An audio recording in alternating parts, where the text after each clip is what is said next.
Dear students, pair of linear equations in two variable का आज हम लोग लेक्चर 6 देखेंगे एलिगेंट माइंड्स में। और हम लोग क्या पढ़ रहे थे लास्ट लेक्चर में? क्या पढ़े थे? सब्स्टिट्यूशन मेथड पढ़े थे हम लोग लास्ट लेक्चर में, ठीक है। तो ग्राफिकल मेथड हम पहले ही पढ़ चुके थे, उसके बाद सब्स्टिट्यूशन मेथड पढ़े हैं, और फिर आज वो सब्स्टिट्यूशन मेथड का जो एक्सरसाइज है उसको हम लोग सॉल्व करेंगे, ठीक है।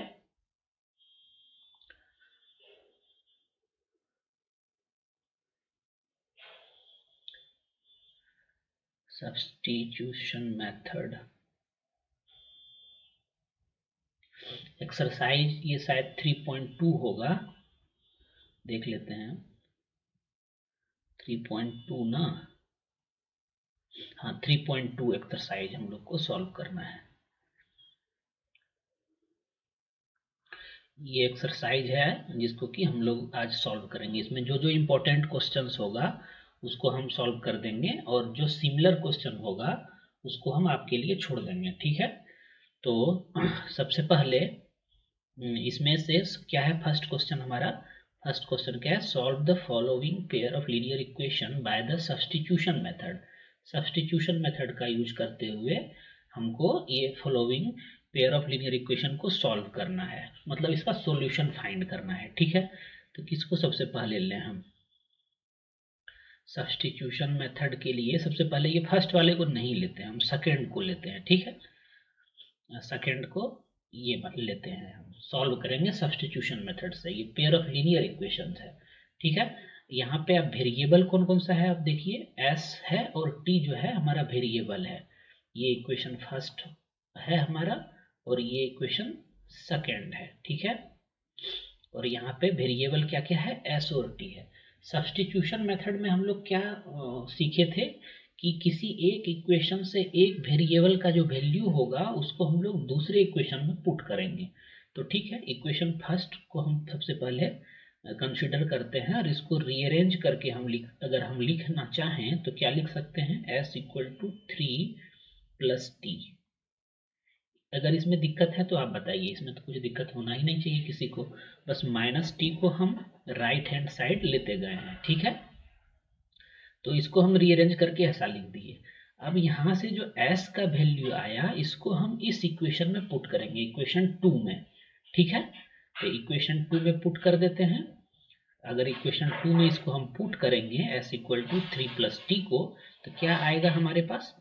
ऐसा कुछ आएगा, 3 plus T upon 3 plus T by 2 equal to 6 आएगा। हमारा सेकेंड इक्वेशन कुछ इस प्रकार से बन जाएगा। अब देखिए यहाँ पे ये जो इक्वेशन है, यहाँ पे नंबर ऑफ वेरिएबल कितना है? एक ही है। इस इक्वेशन में जो सब्स्टिट्यूट करने के बाद हमको मिला है ये इक्वेशन, इसमें नंबर ऑफ वेरिएबल कितना है? 1 है। कौन सा है वेरिएबल? टी है। तो इक्वेशन अगर हमारा 1 है और वेरिएबल भी 1 है तो हम इजिली उस वेरिएबल का वैल्यू फाइंड कर सकते हैं, ठीक है। आप ये याद रखिएगा, अगर दो इक्वेशन है और दो वेरिएबल है तो हम इसको सॉल्व कर सकते हैं इजीली। मतलब जितना वेरिएबल रहे और जितना इक्वेशन रहे, अगर वो दोनों सेम होता है तो सॉल्व कर सकते हैं। ये कोई ऐसा नहीं है, हम बस आपको एक हिंट कर रहे हैं कि ऐसा होता है। अगर वन इक्वेशन है और हमारे पास वन वेरिएबल है तो इसको हम फाइंड कर सकते हैं इजीली। मेरा कहने का मतलब यही है।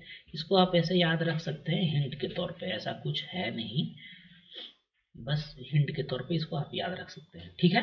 तो इसको हमको सॉल्व करना है, ठीक है ना।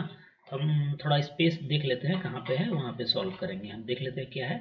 3 प्लस टी अपॉन 3 है हमारा, 3 प्लस टी अपॉन 3 है, और क्या था? Plus T by 2 plus T by 2, ठीक है, इक्वल टू 6। इसको सॉल्व करना है। ये आप बहुत इजीली सॉल्व कर सकते हैं खुद से भी, लेकिन हम इसको सॉल्व करते हैं, साथ साथ में सॉल्व करेंगे। इसको सॉल्व करने के लिए क्या करना करेंगे हम लोग, एलसीएम ले लेंगे 3 और 2 का। तो 3 और 2 का एलसीएम 6 होता है, हम जानते हैं। और जब इसको डिवाइड करेंगे तो कुछ इस प्रकार से हम, ये तो बहुत बेसिक चीज है, आप लोग बहुत किए होंगे। ऐसा आएगा ये हम क्या लिखे हैं, 2 और 3+t लिखे हैं, और यहाँ पे इसको डिवाइड करेंगे तो 3 आएगा, मतलब 3t आएगा। ठीक है, कुछ गलती नहीं है, हो सकता है कभी कभी मेरे से भी मिस्टेक हो जाता है, तो उस केस में आंसर नहीं मिलता है, वो आपको ध्यान देना है। लेकिन मेरा मेन मोटो जो है वो आपको कॉन्सेप्ट समझाना है कि मैथ्स में या फिर जो भी हम चीज़ हम पढ़ा रहे हैं उसके पीछे क्या कॉन्सेप्ट है, जो आपके बुक में नहीं दिया हुआ है वो समझाने का मेरा मकसद होता है। ठीक है, अब इसको फर्दर सॉल्व करते हैं। तो ये अगर इस ब्रैकेट को खोलेंगे तो ऊपर में 6 मिलेगा आपको, और +2t मिलेगा, और +3t जो पहले से बचा हुआ था वही मिलेगा। और ये 6 जो है अगर इसको हम अदर हैंड साइड ले जाते हैं तो ये 36 हो जाएगा। और फर्दर इसको सॉल्व करते हैं हम, तो क्या हो जाएगा, 2t + 3t 5t हो जाएगा, इक्वल टू, और इस 6 को जब राइट हैंड साइड ले जाएंगे तो 36 - 6 हो जाएगा, मतलब 30 हो जाएगा।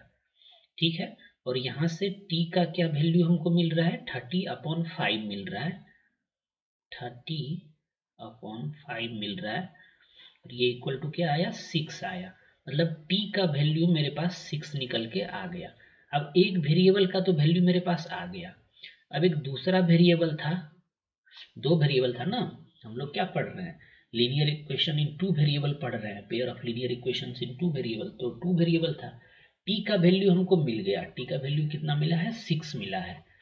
तो हम यहाँ पे रख दें, t का वैल्यू जो 6 मिला था इस t में रख देंगे हम, तो s का वैल्यू मिल जाएगा। s इक्वल टू क्या आ जाएगा हमारा, 3 प्लस t का वैल्यू कितना था, निकल के आया था 6 आया था निकल के, ये 9 हो जाएगा। अब s का वैल्यू हमारे पास क्या निकल के आ गया, s का वैल्यू हमारे पास निकल के आया 9, और t का वैल्यू निकल के आया मेरे पास 6। अब इसको चाहें तो आप वेरीफाई भी कर सकते हैं कि हमने जो वैल्यू फाइंड किया है वो इस दोनों इक्वेशन को सेटिस्फाई कर रहा है कि नहीं कर रहा है।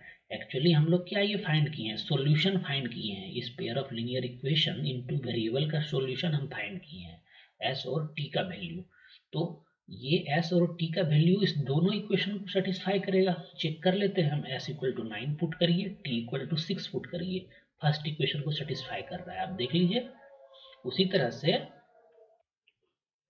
तो हमारा ये पहला जो इक्वेशन है ये सेटिस्फाई हो गया, ये हमने चेक कर लिया।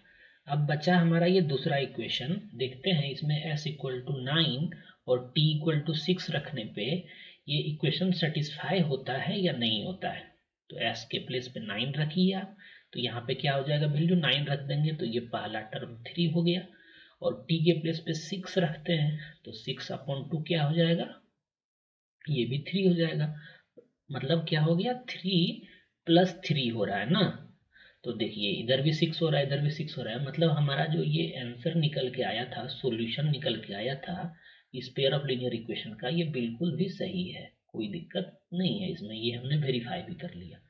ठीक है, ये एक क्वेश्चन हम लोग सॉल्व कर चुके हैं। अब हम इसमें एक दूसरा प्रॉब्लम लेंगे, इसको मिटा रहे हैं। ठीक है, एक दूसरा प्रॉब्लम लेते हैं इसमें, किसको लिया जाए अब, तो हम इसको ले लेते हैं, 4th नंबर को ले लेते हैं। इसमें हम पूरा सॉल्व नहीं करेंगे, बस आपको इसमें एक चीज हम बताना चाह रहे हैं, वो करके हिंट करके फिर हम आगे निकल जाएंगे। यहाँ पे देखिए 0.2x plus 0.3y equal to 1.3 दिया हुआ है, और दूसरा इक्वेशन जो है वो भी कुछ ऐसा ही है, फ्रैक्शन में ही इसका कोफिशिएंट है। तो यहाँ पे क्या कर सकते हैं ना हम लोग, हमको ये सॉल्व करने में थोड़ा परेशान कर सकता है, तो इसको हम क्या कर सकते हैं ना, दोनों इक्वेशन को मल्टीप्लाई बाय 10 कर सकते हैं बोथ साइड। इसको भी मल्टीप्लाई बाय 10 बोथ साइड कर देंगे, इसको भी मल्टीप्लाई बाय 10 बोथ साइड कर देंगे हम। तो क्या होगा, हमारा बहुत इजी, मतलब एक सुंदर सा इक्वेशन बन के आएगा। जैसे देखिए, अगर इसको आप बोथ साइड 10 से मल्टीप्लाई करेंगे तो क्या हो जाएगा, ये 0.2 इंटू 10 क्या हो जाएगा, 2 हो जाएगा ना। तो हम क्या लिख सकते हैं इसको, 2x plus 3y equal to 13 लिख सकते हैं, अगर दोनों साइड हम 10 से मल्टीप्लाई कर दिए तो। उसी तरह नीचे सेकेंड इक्वेशन को क्या 10 से मल्टीप्लाई करने के बाद क्या मिलेगा हमको, 4x मिलेगा, 4x plus 5y equal to 23 मिलेगा। ये हमारा एक सुटेबल सा इक्वेशन बन के दिख रहा है। अब हम इस दोनों को सब्स्टिट्यूशन मेथड का यूज करके सॉल्व कर लेंगे। किसी एक इक्वेशन से एक वेरिएबल का वैल्यू निकालेंगे और उसको दूसरे इक्वेशन में सब्स्टिट्यूट कर देंगे, और फिर हम सॉल्व कर लेंगे। उस वेरिएबल का जो वैल्यू निकल के आया, फिर उसको हम किसी भी इक्वेशन में पुट करके दूसरे वेरिएबल का वैल्यू निकाल लेंगे, जैसे इस केस में किए थे। ठीक है, तो ये सॉल्व हो जाना चाहिए आपसे, आप खुद कर लेंगे इसको, इसलिए हम इसको अब छोड़ रहे हैं। अब हम देखते हैं, ये प्रॉब्लम हमको इंटरेस्टिंग लग रहा है क्योंकि इसमें √2 √3 है, ऐसा है, तो इसको सॉल्व करने का हम लोग कोशिश करेंगे। ठीक है, तो इसको सॉल्व करने के लिए हम क्या कर सकते हैं, इसको सॉल्व करने के लिए इसमें भी कुछ मल्टीप्लाई करने से ये इक्वेशन इजी हो जाएगा क्या, ऐसा पहले सोच के देख लेते हैं। अगर √2 से मल्टीप्लाई कर दें इस पूरे इक्वेशन को तो क्या हो जाएगा, ये √2 से मल्टीप्लाई करेंगे 2 हो जाएगा, ये √6 हो जाएगा।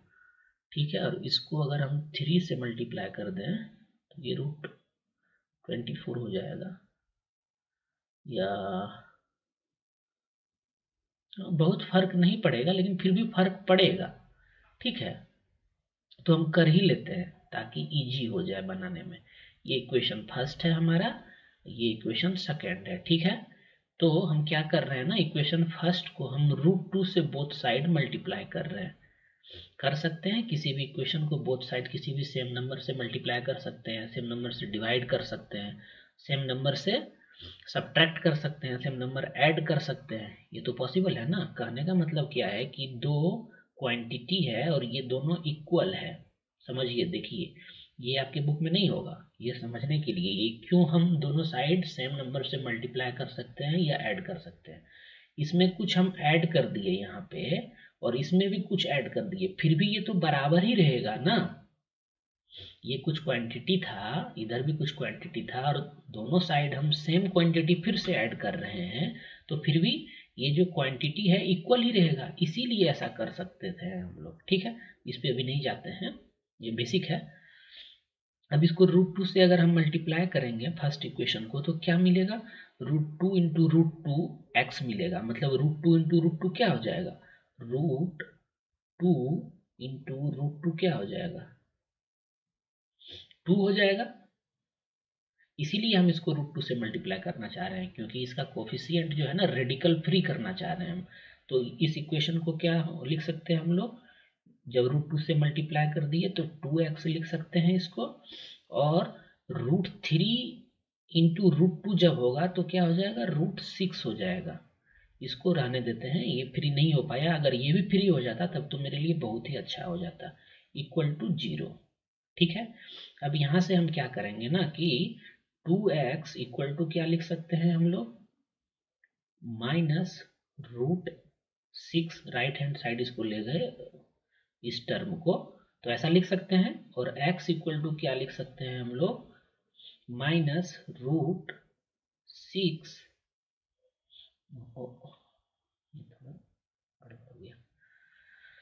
क्या लिख सकते हैं हम लोग, -√6 अपॉन 2y, ऐसा लिख सकते हैं हम लोग। कोई इसमें इशू नहीं होना चाहिए। अब x का ये जो वैल्यू आया इसको हम सब्स्टिट्यूट कर देंगे इसमें, लेकिन उससे पहले क्या करते हैं ना, इसको हम √3 से मल्टीप्लाई कर देते हैं, क्योंकि हमको इसको रेडिकल फ्री करना है। इसको जब हम √3 से मल्टीप्लाई करेंगे तो यहाँ लिख रहे हैं हम, क्या निकल के आएगा, √3 इंटू √3, ये तो 3 बन के आ जाएगा हमारा। तो पहला टर्म जो है 3x मिल गया, माइनस √8 इंटू √3 क्या हो जाएगा, √24 हो जाएगा। तो √24 लिख रहे हैं हम, और √24y हो जाएगा इक्वल टू 0। ये आया मेरे पास। अब हम क्या करेंगे ना, यहाँ पे क्या करेंगे हम कि x के प्लेस पे ये जो वैल्यू निकल के आया था फर्स्ट इक्वेशन से, इसको सब्स्टिट्यूट करेंगे इसमें। तो अगर सब्स्टिट्यूट करेंगे आप तो 3 का तो वैसे ही रहेगा, और x के प्लेस पे क्या हम लिखेंगे, रूट माइनस √6 अपॉन 2y, यही लिखना होगा। और इसके बाद ये जो टर्म है माइनस √24y इक्वल टू 0, ये आएगा। और इसी को अगर हम सॉल्व करें, ये एक इक्वेशन है, एक वेरिएबल है, तो इस वेरिएबल का वैल्यू हम फाइंड कर सकते हैं। ठीक है। अच्छा, अब यहाँ से आप देखिए, हमको ये करने का जरूरत भी नहीं है, लेकिन आप एक बार करके देख लीजिए। ये क्या हो जाएगा, 3 इंटू माइनस √6 है, तो ये ऐसा कुछ आएगा, -3√6 upon 2y -24y equal to 0। Space थोड़ा कम है, लेकिन इसको मैनेज करेंगे हम लोग। अब यहाँ से देखिए, हम क्या बताना चाह रहे हैं ना कि इस टर्म में भी y है, इस टर्म में भी y है। y को दोनों से कॉमन ले सकते हैं हम लोग, हाँ ले सकते हैं। तो y को अगर आप कॉमन लेंगे तो अंदर में क्या बचेगा, -3√6 अपॉन 2। अभी हम कुछ भी सॉल्व नहीं कर रहे हैं, क्योंकि हमको सॉल्व करने का जरूरत भी नहीं पड़ेगा। 24 इधर बचेगा, ये इक्वल टू 0। यहाँ से y का वैल्यू आपको क्या दिख रहा है, ये दो टर्म है और इस दोनों का प्रोडक्ट 0 है। इसका मतलब क्या है, या तो y इक्वल टू 0 होगा, या तो फिर ये टर्म इक्वल टू 0 होगा। और ये टर्म कभी भी इक्वल टू 0 नहीं होगा, क्योंकि ये तो कोई एक क्या बोलते हैं, कांस्टेंट है ना। कांस्टेंट कभी 0 के इक्वल नहीं हो सकता है, वेरिएबल ही 0 के इक्वल हो सकता है।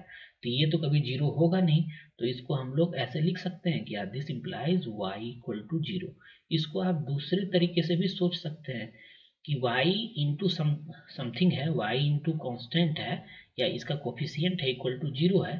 तो इस कांस्टेंट को अगर अदर हैंड साइड आप ले जाएंगे तो 0 अपॉन ये आएगा, पूरा का पूरा ये -3√6/2 -24 0 अपन आएगा। और 0 अपन कोई भी क्वांटिटी हो वो इक्वल टू 0 होता है। तो ऐसे भी y इक्वल टू 0 आ रहा है, तो y इक्वल टू 0 हमको यहाँ से मिल गया। अब y इक्वल टू जब 0 मिला, अब इसके वैल्यू को हम इस इक्वेशन में पुट कर देते हैं, तो हमको x का वैल्यू मिल जाएगा। तो x इक्वल टू ये था हमारा, तो इसको फिर से लिख लेते हैं हम, x इक्वल टू -√6/2, और y का वैल्यू क्या मिला है, 0 मिला है, इंटू 0। इसका मतलब क्या है कि x इक्वल टू कितना हो गया, फिर 0 से किसी भी क्वांटिटी को मल्टीप्लाई करेंगे वो 0 ही होगा, x इक्वल टू 0 मिल गया। मतलब x का वैल्यू भी 0 मिल गया हमको, और y का वैल्यू भी 0 मिल गया। इसका सॉल्यूशन जो इस पेयर ऑफ लीनियर इक्वेशन का मिला हमको, वो 0 0 मिला, x और y का। ठीक है, ऐसे लग भी रहा है ये। ठीक है, तो इसका आंसर क्या हो जाएगा, 0,0 हो जाएगा। मतलब x का वैल्यू 0, y का वैल्यू 0। इस पेयर ऑफ लीनियर इक्वेशन का सॉल्यूशन 0 0 हो जाएगा। ठीक है। अब इसका जो भी इस फर्स्ट प्रॉब्लम का जो भी और दूसरा प्रॉब्लम है यहाँ पे, उसको आप खुद से सॉल्व करिएगा। हम अब आगे बढ़ते हैं। ठीक है, इसको मिटा देते हैं।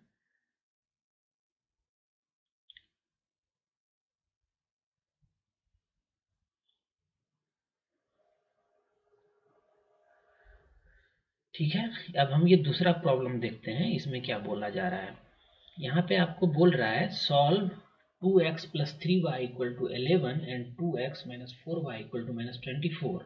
इसको सॉल्व करने बोल रहा है। ये पेयर ऑफ लीनियर इक्वेशन है, इसको सॉल्व करने बोल रहा है, मतलब आपको सॉल्यूशन फाइंड करने के लिए बोल रहा है। और उसके बाद क्या करना है आपको, hence find the value of m for which y = mx + 3। आपको m का भी वैल्यू फाइंड करना है, वैल्यू ऑफ m भी फाइंड करना है। कब, जब ऐसा ये कंडीशन दिया हुआ है तब। ठीक है, तो हम पहले फर्स्ट पार्ट को सॉल्व करते हैं। 2x + 3y = 11 पहले यहाँ लिख लेते हैं, क्योंकि पिछले बार स्पेस का कमी हो गया था। तो हमको स्पेस प्रॉपर चाहिए, तब सॉल्व कर पाएंगे हम लोग। एक बार लिखना होगा और कुछ नहीं है। 2x + 3y = 11 है ना।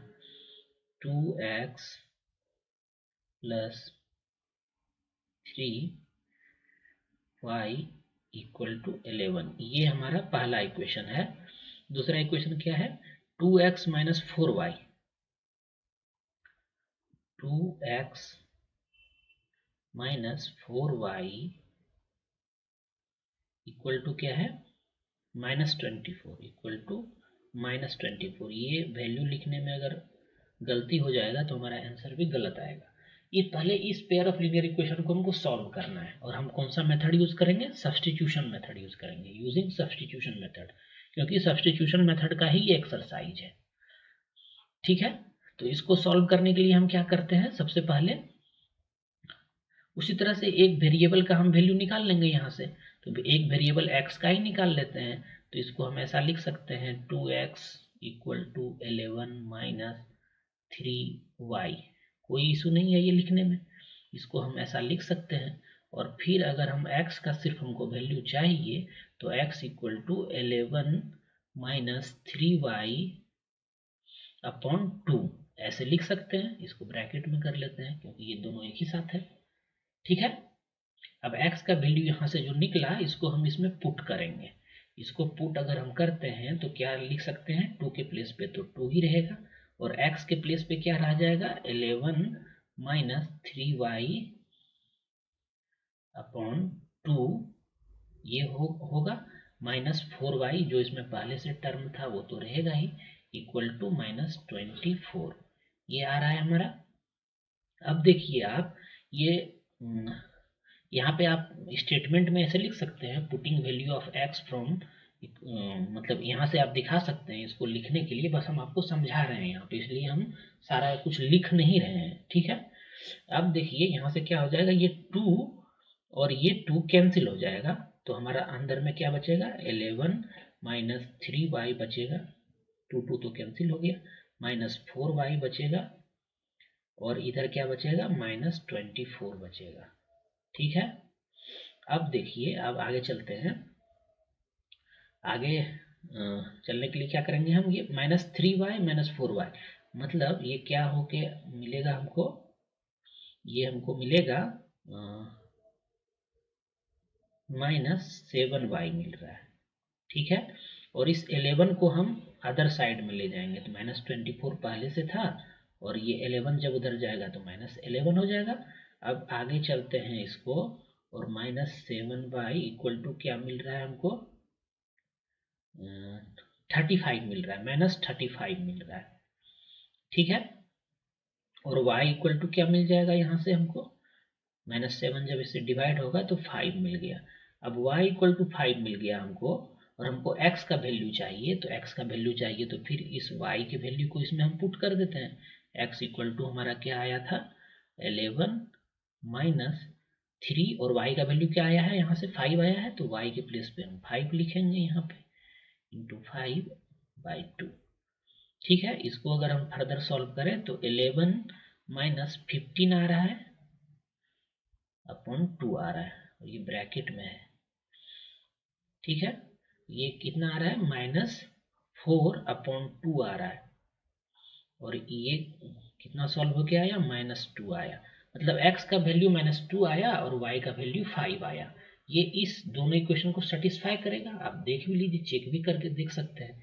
अगर आप चेक करना चाहें, वेरीफाई करना चाहें, तो x = कितना निकल के आया है? -2 आया है। आप -2 पुट करिए किसी भी इक्वेशन में, इस इक्वेशन में पुट करते हैं x = -2, तो ये क्या हो जाएगा? -4 हो जाएगा ये। ठीक है, और y का वैल्यू क्या आया है हमारा? 5 आया है, ये हम वेरीफाई कर रहे हैं, तो ये 15 आ रहा है। y के प्लेस पे 5 पुट करेंगे तो ये 15 हो जाएगा ना। अब इसको आप देखिए, सॉल्व करिए, 11 आ रहा है, और LHS और RHS दोनों 11 वेरीफाई हो रहा है। मेरा मतलब आंसर जो निकला है, सॉल्यूशन जो निकला है वो सही निकला है। उसी तरह आप इसमें भी पुट करके देख सकते हैं। x का वैल्यू -2 आया है तो ये -4 हो जाएगा। अब -4 × 5, y का वैल्यू 5 मिला है, तो 4 इंटू 5 -20 हो जाएगा। यहाँ पर भी LHS और RHS इक्वल आ रहा है, ये भी -24 होगा और RHS में भी -24 है, मतलब हमारा आंसर सही निकला है। अब इसका सेकेंड पार्ट पे चलेंगे। सेकेंड पार्ट क्या बोल रहा है यहाँ पे, find the value of m for which y equal to mx plus 3, y equal to mx plus 3, y equal to mx plus 3। आपको किसका वैल्यू निकालना है, m का वैल्यू निकालना है। y का वैल्यू हमारे पास है ऑलरेडी फाइंड किया हुआ, इसमें बस पुट कर देना है इसको, y इक्वल टू 5 यहाँ पुट कर देंगे, और m का वैल्यू हमको फाइंड ही करना है, और x के प्लेस पे क्या है, x का वैल्यू -2 है, तो यहाँ पे -2 रखेंगे हम, इंटू में रहेगा अब +3। ठीक है, अब इसको अगर आप रीअरेंज करेंगे तो क्या होके आएगा, ये देखिए, ये 3 जब इधर आ जाएगा तो 5 - 3 हो जाएगा, मतलब 2 इक्वल टू -2m, ये आ रहा है हमारा। और m का वैल्यू क्या निकल के आएगा हमारा, m इक्वल टू -1 निकल के आ रहा है। इसी को अगर फर्दर सॉल्व करेंगे तो हम सभी का वैल्यू फाइंड कर लिए, इसका सॉल्यूशन भी फाइंड कर लिए, और सेकेंड पार्ट में वैल्यू ऑफ m जो फाइंड करना था इस कंडीशन के लिए वो भी हम फाइंड कर लिए m का वैल्यू, तो हमारा ये प्रॉब्लम सॉल्व हो गया। ठीक है,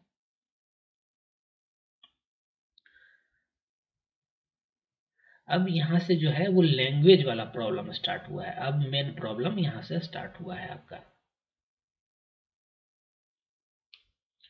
तो इसमें हम आज बस एक क्वेश्चन सॉल्व करेंगे और फिर नेक्स्ट लेक्चर में इसका जो रिमेनिंग क्वेश्चन है उसको सॉल्व करेंगे। ठीक है, तो आज अभी कौन सा क्वेश्चन सॉल्व करेंगे हम लोग, सिर्फ ये फर्स्ट वाला क्वेश्चन सॉल्व करते हैं। ठीक है, क्या है, इसको स्टेटमेंट है, ये इंपॉर्टेंट है, ये आपको बहुत काम आएगा, एग्जाम में भी इस टाइप का क्वेश्चन देखने को मिलेगा, और बाद में भी आप जब भी पढ़ाई करेंगे, मतलब हायर क्लास में या कंपटीशन का एग्जाम देंगे या कुछ भी करेंगे, तो ये इस टाइप का क्वेश्चन आपको बहुत बार देखने को मिलेगा। ये क्वेश्चन है क्या, इसमें पहले आपको लीनियर इक्वेशन फॉर्म करना पड़ेगा। यहाँ अभी तक जो हम सॉल्व कर रहे थे उसमें लीनियर इक्वेशन ऑलरेडी दिया हुआ था, तब हम सॉल्यूशन फाइंड कर रहे थे। लेकिन इस टाइप के प्रॉब्लम में क्या है, पहले आपको लीनियर इक्वेशन स्टेटमेंट से फॉर्म करना पड़ेगा और फिर उसका सॉल्यूशन निकालना पड़ेगा। क्या बोल रहा है, form the pair of linear equation for the following problems and find their solution bye substitution method. यहाँ पे इसने ये मेंशन कर दिया कि आपको सब्स्टिट्यूशन मेथड का ही यूज करना है, कोई दूसरा मेथड यूज नहीं करना है।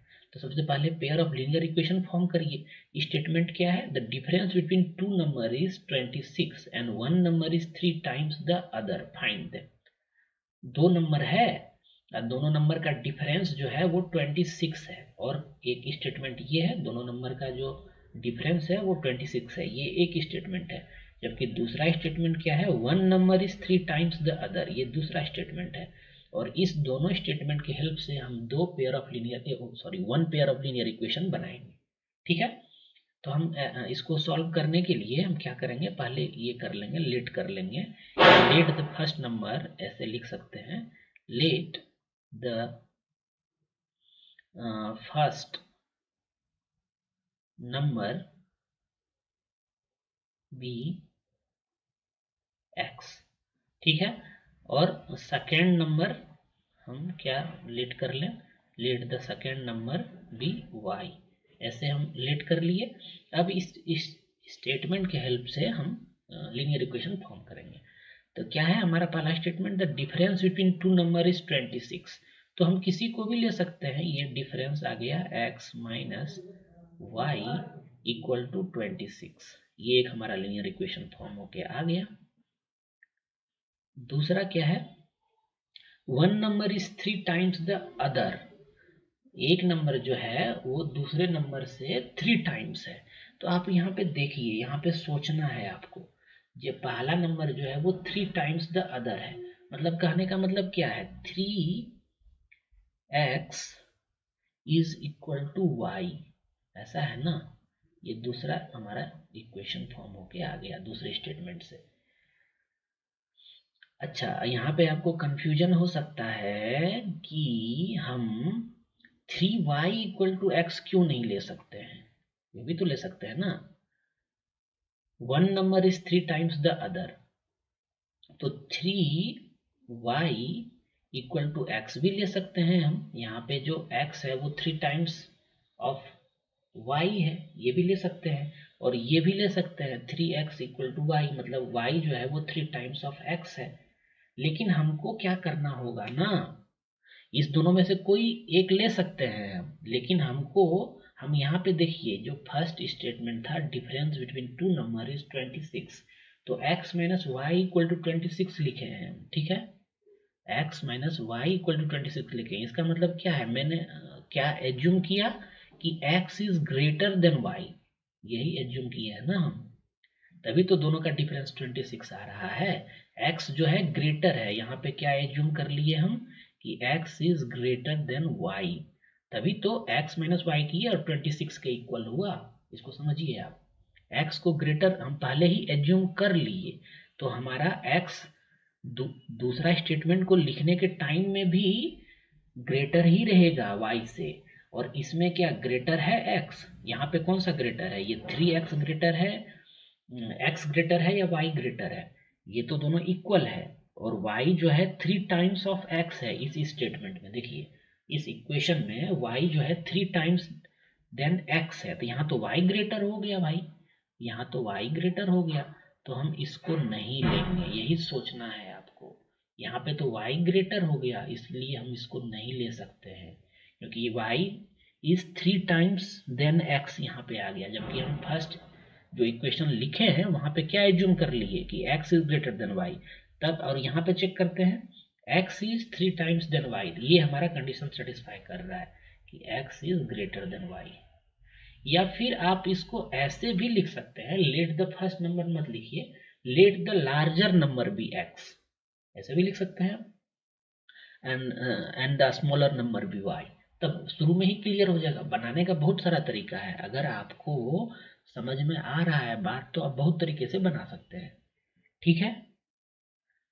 और अगर आपने फर्स्ट यहाँ पे किया है तो आप यहाँ एज्यूम कर लीजिए, यहाँ पे आप स्टेटमेंट एक लिख दीजिए कि assuming x is greater than y, उसके बाद स्टेटमेंट लिखिए। या फिर यहाँ पे ही आप मेंशन कर दीजिए let the greater number be x and smaller number be y, तब ये स्टेटमेंट और ये स्टेटमेंट मेरा सही हो जाएगा।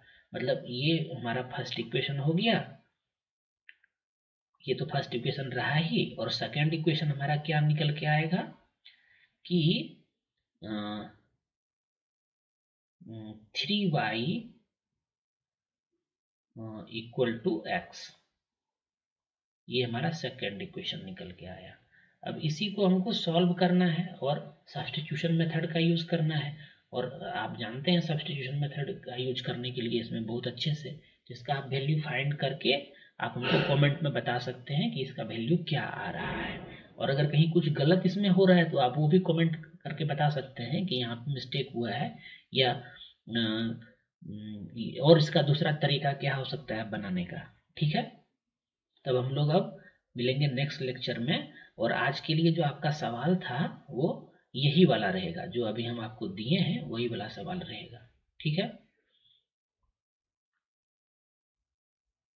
ठीक है, thanks for watching elegant minds, मिलते हैं हम लोग नेक्स्ट लेक्चर में।